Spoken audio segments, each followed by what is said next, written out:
Hello students. तो आज की इस वीडियो में आज मैं कक्षा 9वीं वाले विद्यार्थियों को प्रश्नावली 1.6 के प्रश्नों को बताने वाला हूँ। प्रश्नावली 1.6 में जितने भी प्रश्न दिए हुए उन सभी को हमें निकलन विधि से बनाना है। तो ये निकलन विधि क्या होता है, जो चलो प्रश्नों को बनाते बनाते मैं आपको इसे सिखाऊंगा। तो पहला प्रश्न सबसे पहले हल करते हैं। तो 13 गुणी 13 इस तरीके से प्रश्न दिया हुआ है। ये जो 13 गुणी 13 को अगर मैं सिंपल हल करता हूँ तो ये 169 होता है। लेकिन मुझे इस तरीके से गुणा नहीं करना है, मुझे कौन से विधि से करना है, निकलन विधि से मुझे गुणा करना है। तो ये निकलन विधि क्या होता है? तो निकलन विधि में हमें सबसे पहले आधार अंक मानना होगा। आधार अंक का मतलब क्या होता है? ये जो 13 दिखाई दे रहा है ना, ऊपर और नीचे दोनों, तो दोनों 13 किसके सबसे करीबी अंक है ना? किसके सबसे करीबी मतलब इसके सबसे करीबी अंक क्या हो सकता है जिसे हम आधार अंक मान सकते हैं? तो वो अंक है 10। तो पहला आपको क्या लिखना है? आधार अंक, है ना? तो आधार अंक यहाँ पे ऐसे नहीं लिखना है, दोनों का आधार अंक, दोनों का आधार अंक कितना है? 10 है। ठीक है, दोनों का आधार अंक 10 है। और दोनों का ये आधार अंक 10 क्यों हो रहा है? क्योंकि ये जो 13 है और ये 13 है, दोनों 10 के सबसे करीब है। ठीक है, क्लियर? दूसरा, ये जो 13 है, 13 का आधार अंक, आधार अंक कितना है? 10। 10 से विचलन, 10 से विचलन, तो 10 से कितना अधिक है 13, ये मुझे बताओ। 3 अधिक है ना, तो +3 जो है इसका क्या रहेगा? विचलन। तीसरा टॉपिक, ये तो पहली संख्या 13 का था, अब दूसरी संख्या का भी करेंगे। तो दूसरी संख्या भी 13 है, तो 13 का आधार अंक 10 से विचलन, यहां भी कितना होगा? +3, क्योंकि ये भी 10 से कितना अधिक है? 3 अधिक है। और इन विचलनों को कहां लिखना है? ये जो +3 है यहाँ पे लिखना है और इसके 3 को यहाँ पे लिखना है। ठीक है, अब इसे मिटा देते हैं। हमें 169 हमें निकलन विधि से लेकर आना है। अब उत्तर का दायां भाग निकालेंगे। इसमें सबसे पहले उत्तर का दायां भाग निकालते हैं। तो यहाँ पे लिखो उत्तर का दायां भाग। उत्तर का जब भी दायां भाग निकालते हैं ना, तो दायां भाग निकालेंगे तो क्या करेंगे? दोनों विचलनों का गुणनफल करेंगे, दोनों विचलनों का गुणनफल। पहला विचलन +3, दूसरा विचलन भी +3, 3 गुणित 3 कितना हो जाएगा? 3 गुणित 3, 3 दिया 9। तो इसका जो मान आ रहा है, बायां या दायां, हम इसे क्या कहेंगे? दायां कहेंगे ना। देखो उत्तर का दायां भाग, तो दायां भाग कितना आया?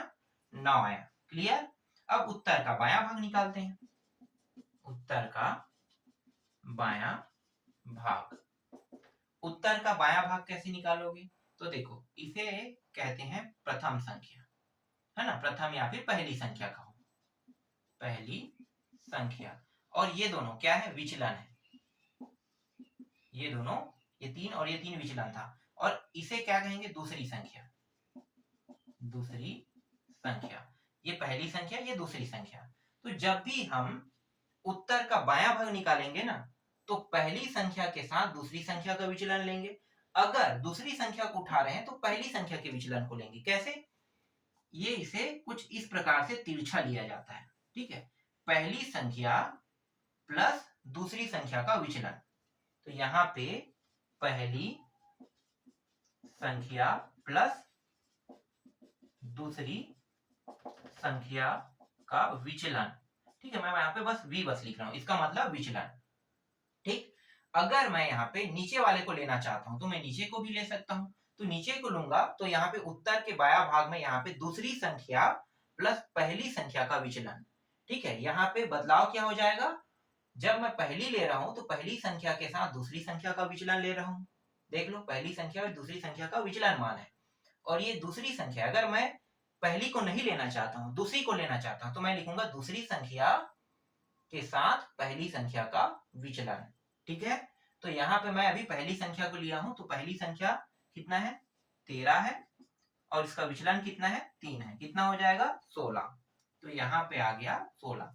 तो देखो 169 हमें लाना था और हमें किस विधि से लाना था, निखिलम विधि से। तो मैंने ये जो निखिलम विधि है उससे हल करके 169 ला दिया। ठीक है, अब क्या करेंगे, उत्तर की जांच। तो उत्तर की जांच कैसे करते हैं आपको पता होगा, इस तरीके से आपको करना क्या है, क्रॉस करना है। ठीक है, यहाँ पे प्रथम संख्या का बीजांक लिखना है। प्रथम संख्या कितना है 13, तो 13 का अगर बीजांक निकालते हैं तो 1 + 3 = 4 आएगा। अब द्वितीय संख्या का बीजांक निकालते हैं, द्वितीय संख्या का बीजांक, द्वितीय संख्या भी 13 है, तो 1 + 3 = 4, इसका भी 4 आया है। अब क्या करेंगे, प्रथम संख्या और द्वितीय संख्या, प्रथम संख्या और द्वितीय संख्या के बीजांकों का गुणनफल। तो प्रथम संख्या के बीजांक 4 है, द्वितीय संख्या के बीजांक भी 4 है, दोनों का गुणनफल मतलब गुणा। तो 4 चौक कितना हो गया 16। तो 1 + 6 = कितना आ रहा है यहाँ पे 7। अगर 7 नीचे वाले में भी आ रहा होगा, है ना, नीचे वाले मतलब ये जो उत्तर हमने निकाला है इसका भी बीजांक 7 प्राप्त हो रहा है, इसका मतलब उत्तर की जांच जो है वो सही सिद्ध हो रहा है। ठीक है, तो चलो यहाँ पे लिखो उत्तर का बीजांक कितना है 1 6 9। तो 1 + 6 + 9 कितना होगा टोटल, ये हो गया 9 1 10 6 16। तो ये हो गया 1 + 6 = 7। तो देखो यहाँ भी 7 यहाँ भी 7। तो ये जो प्रश्न हमने निखिलम विधि से बनाया ना, ये पूरी तरीके से सही बना है। और ये सिद्ध कौन कर रहा है, ये उत्तर की जो जांच कर रहा है ना, ये पूरी तरीके से सिद्ध करके बता रहा है कि ये जो पहला प्रश्न बना है वो पूरी तरीके से सही बना है। तो पहला प्रश्न आपको समझ में आ गया। अगर पहला समझ में नहीं आता है तो और भी प्रश्न है, उससे समझ जाना। तो चलो दूसरा प्रश्न देखते हैं। दूसरा प्रश्न जो है इसमें मान कितना है 104 102। तो यहाँ पे बस थोड़ा सा बदलाव करेंगे, सभी को बदलने की जरूरत नहीं है, यहीं पे बस बदलाव कर देते हैं। 104 102, ठीक है, 104 + 102 सही है ना, हाँ ठीक है, 104 + 102 ये दूसरा प्रश्न है। अब इस प्रश्न में आधार अंक क्या मानना है, आधार अंक क्या मानना है, तो देखो ये जो है ये 100 के करीब है, इस बार ये किसके करीब है 100 के करीब है। तो दोनों को अगर ध्यान से देखते हैं तो दोनों को ध्यान से देखने पर हमें ये पता चला है कि सिर्फ एक संख्या नहीं, दोनों संख्या 100 के करीब है। तो दोनों का आधार अंक क्या रहेगा इस बार 100 रहेगा। क्लियर, दोनों का आधार अंक कितना रहेगा 100 रहेगा। अब ये जो 104 है, ठीक है, यहाँ पे अब 13 को हटा देंगे, अब बदलाव करते जाएंगे ना, पूरा तो लिखेंगे नहीं, तो क्या करेंगे, यही जो मान है इसको अटैच करते जाएंगे और इसी में अटैच करके यहाँ के जो प्रश्न है उसको बनाते जाएंगे। ठीक है, तो 104, तो 104 का आधार अंक कितना है, अभी हमने कितना माना 100। तो 100 से 104 कितना अधिक हो रहा है, 4 अधिक हो रहा है। तो 4 बस नहीं लिखना है, याद रखना ये 3 अंकों वाला है।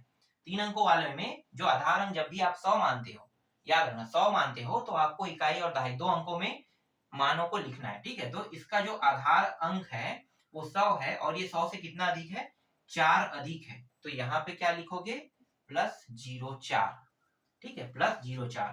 तो यहाँ पे आपको विचलन को भी +04 लिखना है। ठीक, समझ में आ गया।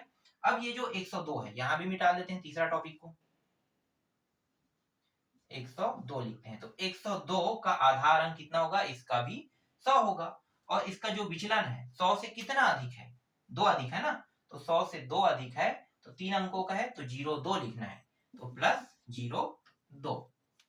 ठीक, अब उत्तर का दायां भाग निकालते हैं, सॉरी उत्तर का बायां भाग निकालते हैं। तो उत्तर का बायां भाग कैसे निकालते हैं, दोनों विचलनों का गुणनफल।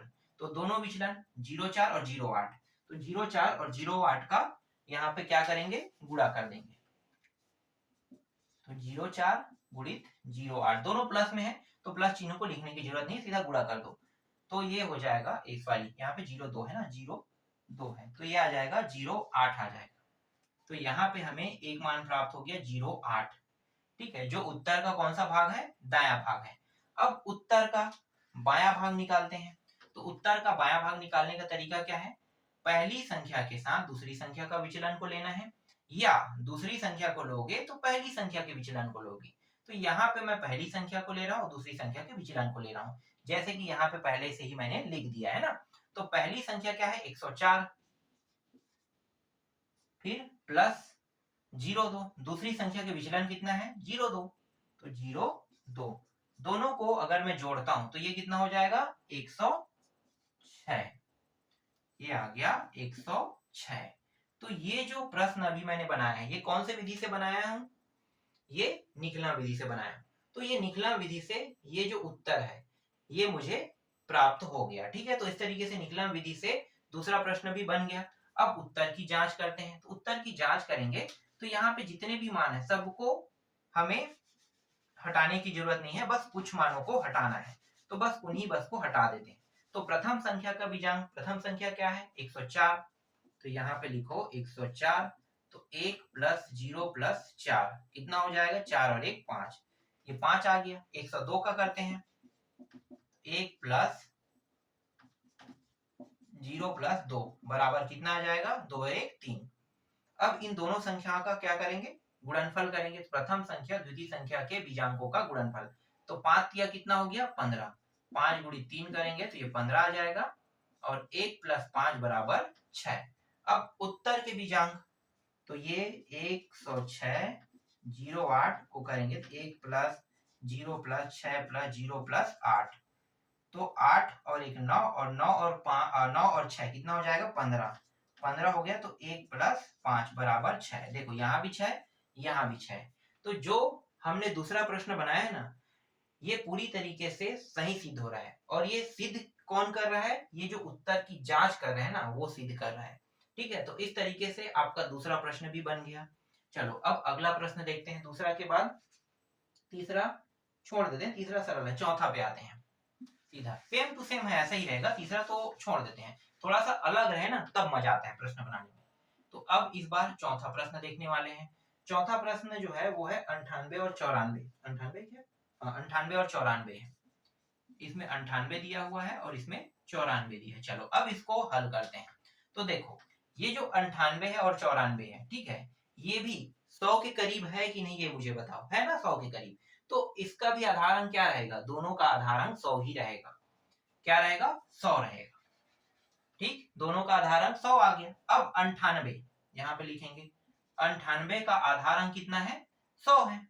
ठीक है, 98 का आधारांक 100 है। तो 100 से विचलन, 100 से विचलन, अब ये 100 से ज्यादा है कि कम है? 100 से कम है। कितना कम है? 100 से 2 कम है। तो 2 कम है, तो इसे अब लिखेंगे -02। यहाँ पे 0 क्यों लगा रहे हैं? मैंने बताया ना, जब हम आधार अंक लेंगे 100 लेंगे, तो 100 वाले में हमेशा 2 अंकों में ही हमें क्या लेना है? विचलन को लेना है। तो विचलन, तो ये 100 से कितना कम है? 100 से 2 कम है। तो 2 कम है मतलब माइनस, अधिक होने पर प्लस लिखते हैं, कम होने पर माइनस। तो कम होगा तो माइनस लिखेंगे, तो -02 आएगा इसका। अब 94 का भी निकालो। तो 94 का विचलन निकालते हैं। तो 94 का आधार अंक भी 100 है, और इसका विचलन कितना रहेगा? ये 100 से कितना कम है? 100 से -06 कम है। ठीक है, कितना कम है? -06। तो ये 98 का -02 आया और इसका -06 आया।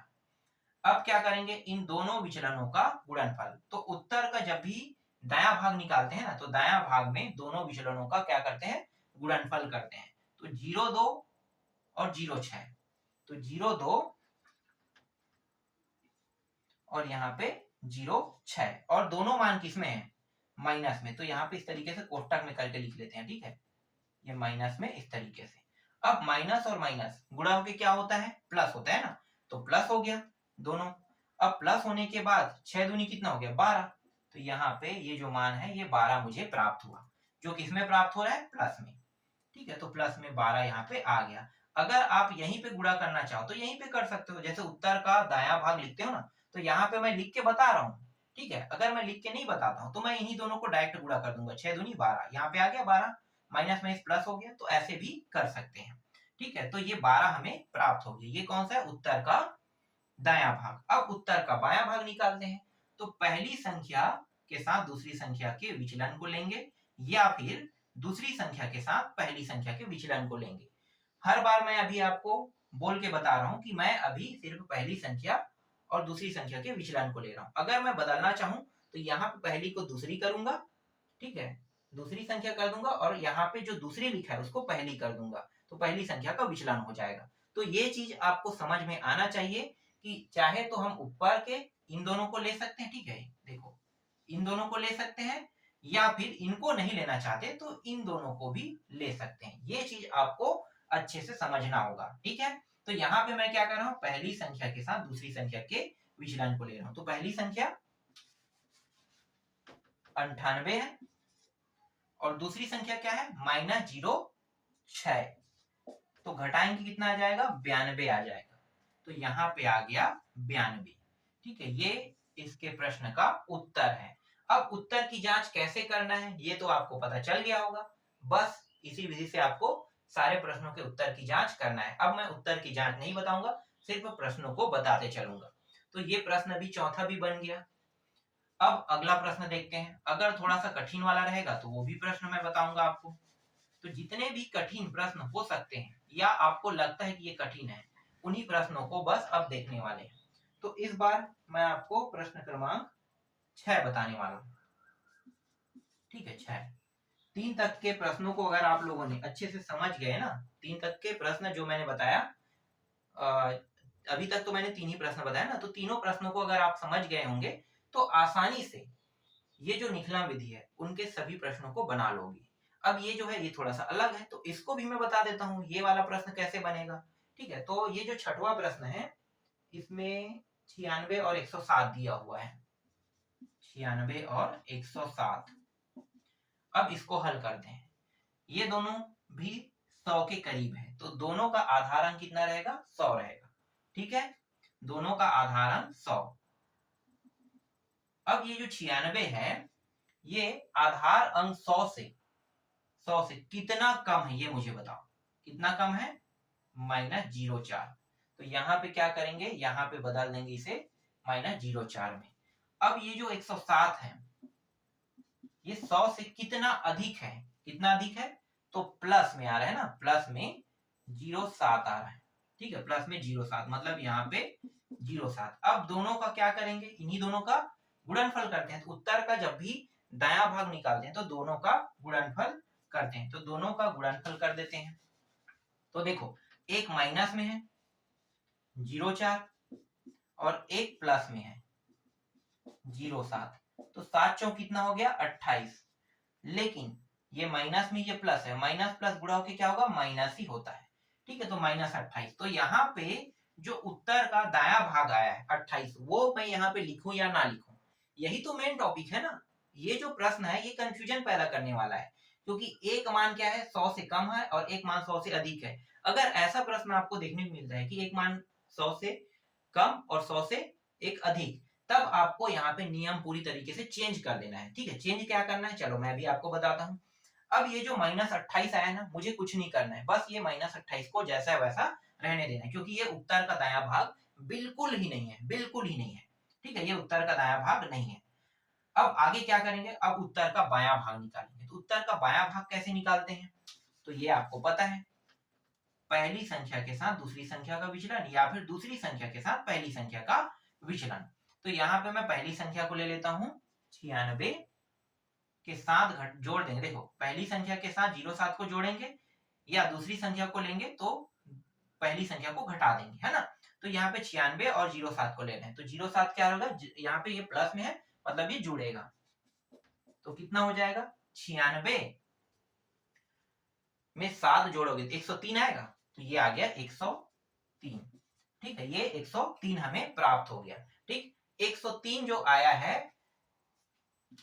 चलो यहाँ पे मैं मिटाता हूं, उसके बाद आगे बताऊंगा। ये जो 103 हमें प्राप्त हुआ है ना, 103, और यहाँ के जो विचलनों के मान है उसको हमने लिखा नहीं है, तो कितने अंकों में प्राप्त हुआ है, 2 अंकों में, ठीक है, 2 अंकों में ही प्राप्त होगा। तो 2 अंक यहाँ पे पीछे में क्या करना है, लगा देना है, ठीक है, पीछे में क्या करना है, 2 अंक लगा देना है।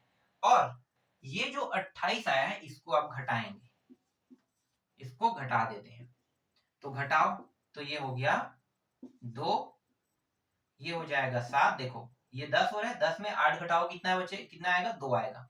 ये अब 9 हो गया क्योंकि ये उधार लिया था ना इसको, तो इसके उधार को, उधार के कारण क्या बन गया, ये 9, 9 में 2 घटाओगे तो 7 आ जाएगा। ये उधार इसको दिया था 0 को, है ना, तो 0 को दिया था, तो ये कितना हो गया, 2, तो ये 2 हो गया। फिर अब आगे तो और कोई संख्या नहीं, तो 0 और ये 1, तो 102.72 यहाँ पे मतलब 10,272 जो है वो हमें प्राप्त हो रहा है। तो इस जो प्रश्न है, ठीक है, ये जो प्रश्न है इसका उत्तर कितना प्राप्त हो रहा है, 10,272 जो है वो प्राप्त हो रहा है। समझ में आया? ये वाला जो प्रश्न है ये काफी उलझन वाला है, और ऐसे प्रश्नों को अंतिम में आपको इसी तरीके से बनाना है। देखो ये जब मान माइनस में आया ना, उसी समय समझ जाना चाहिए आपको कि ये जो प्रश्न है ये थोड़ा सा बदलाव करने वाला है। ठीक है, इससे एक आध और प्रश्न होगा तो और देख लेते हैं, और बड़े अंक में होगा तो और अच्छी बात है। इससे एक और प्रश्न है बड़े अंक में, 9वां प्रश्न। चलो 9वां को देखते हैं। 9वां है 1016 और 998, ये दिया हुआ है, इन दोनों का गुणा। अब आधार अंक क्या लोगे, देखो अब आधार अंक बढ़ जाएगा क्योंकि ये दोनों 1000 के करीब है, तो 1000 के करीब है इसलिए आधार अंक कितना हो जाएगा, यहाँ पे 1000 हो जाएगा। ठीक है, 1000 हो जाएगा। यहाँ भी जहां जहां पे 100 है उस पूरे को क्या करना है, आपको 1000 में बदल लेना है। ठीक है, यहाँ पे मैंने पूरे को 1000 में बदल लिया। अब सबसे शुरू आधार अंक क्या कितना हो गया, इसका 1000 हो गया। अब 1000 से 1016 जो है का आधार अंक 1000 है, तो इसका विचलन कितना आएगा, इसका विचलन आ जाएगा प्लस 016। ठीक है, 016। देखो ये 4 अंक है, ध्यान देना ये 4 अंक है, तो इसके जो मान रहेंगे है ना वो अब 3 अंकों में रहेगा, 3 अंकों में। तो देखो जो विचलन प्राप्त होगा वो कितने अंकों में रहेगा, 3 अंकों में। तो 3 अंकों में मुझे ये विचलन जो है वो प्राप्त हुआ। ठीक है, तो 3 अंकों में कितना, प्लस 016। अब यहाँ पे 998 दिखाई दे रहा है आपको, तो 998, इसका आधार अंक कितना रहेगा, 1000। 1000 से विचलन निकालते हैं तो ये 1000 से कितना कम है, ये 1000 से 002 कम है। ठीक है, 002 कम है, तो यहाँ पे माइनस 002 मैं लिखूंगा। अब दोनों विचलनों को क्या करेंगे, गुणा कर देंगे, तो एक प्लस में है और एक माइनस में है, तो ये कितना हो जाएगा, 16 दूनी 32।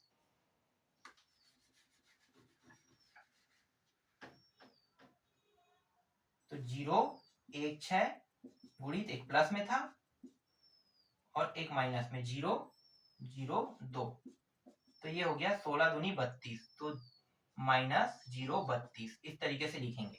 देखो ये जो मान है ये माइनस में आ रहा है, ठीक है, माइनस में आ रहा है, तो माइनस में आ रहा है इसका मतलब क्या है, यहाँ पे जो उत्तर का जो दाया भाग हमें प्राप्त हो रहा है वो पूरी तरीके से सही प्राप्त अभी नहीं हुआ है, इसे आगे और हल करेंगे। अभी इसे इतने में ही रोकते हैं। अब क्या करेंगे, उत्तर का बायां भाग निकालते हैं।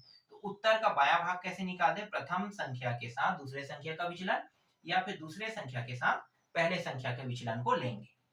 तो यहाँ पे मैं पहले संख्या को ले लेता हूं। पहला संख्या कितना है, 1016 है, और इसमें घटाना कितना है, 002 को घटाना है, तो ये हो जाएगा 1014। 1014 हो गया। अब इस 1014 को मैं यहाँ पे लिखूंगा। ठीक है, कितना है, 1014। अब यहाँ पे देखो ये कितने संख्या में, 3 संख्या में, तो इसके पीछे 3 जीरो लगा दूंगा।